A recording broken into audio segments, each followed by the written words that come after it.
652, I'm on the way.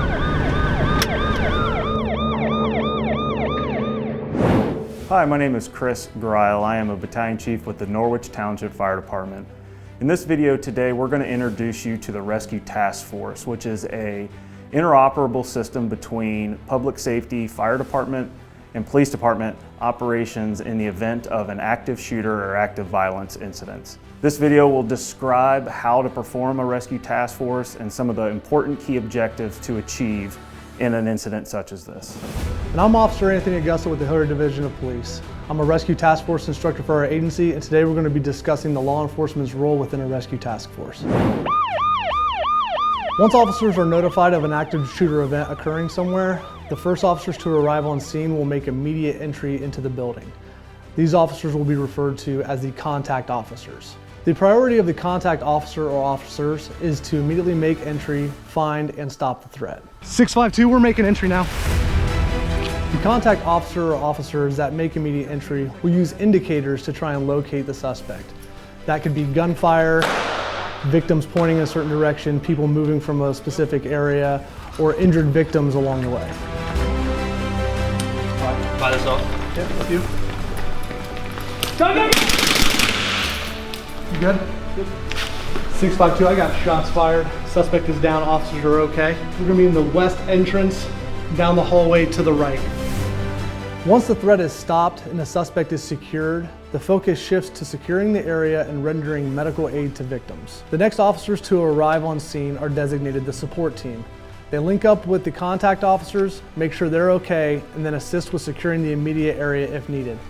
Communication between officers at this point is paramount. One or more support officers will make their way to the initial single point of entry, performing a cursory search as they go.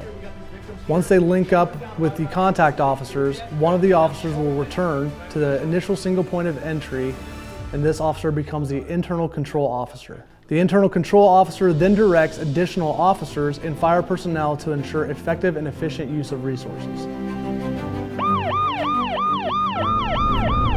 Battalion 80 Northwest, I'm on the scene. So as the fire department arrives on scene, it's important for the incident commander, whether that be the battalion chief or first officer on the scene, to establish a fire department command post. During that operation, we want to also identify a staging area for all incoming companies. There are a lot of resources coming to an incident such as this, so we want to make sure we choose a staging location that's close enough to the scene where you can easily deploy.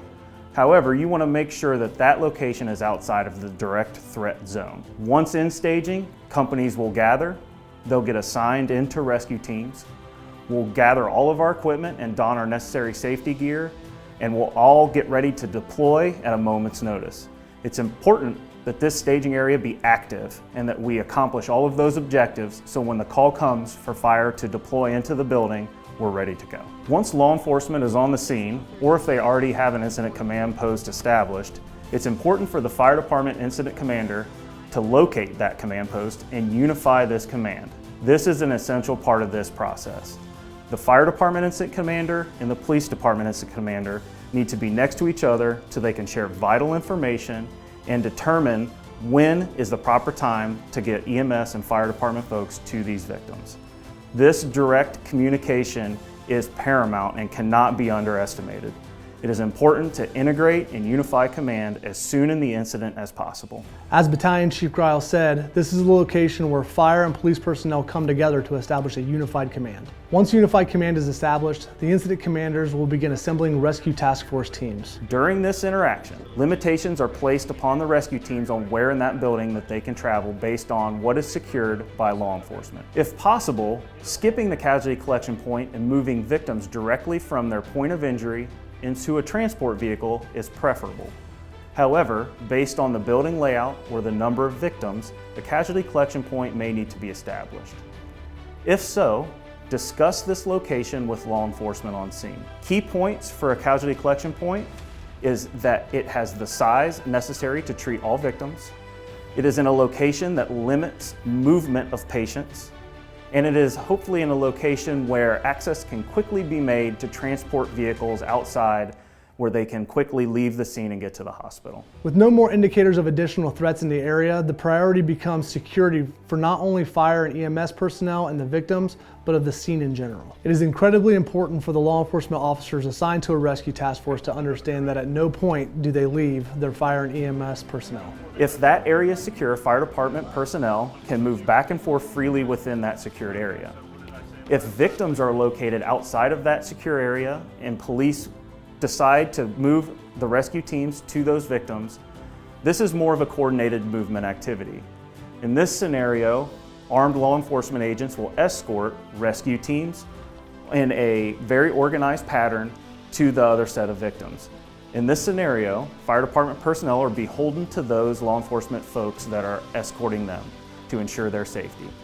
Communication needs to be direct and clear, and fire department personnel need to follow the instructions given to them by law enforcement. Although only a few agencies were depicted in this video, remember, multiple agencies are going to be involved in a critical incident like this.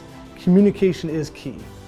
If you have any further questions, please get with a designated trainer. Thank you for your time in watching this video and learning the skills it takes to have effective rescue task force.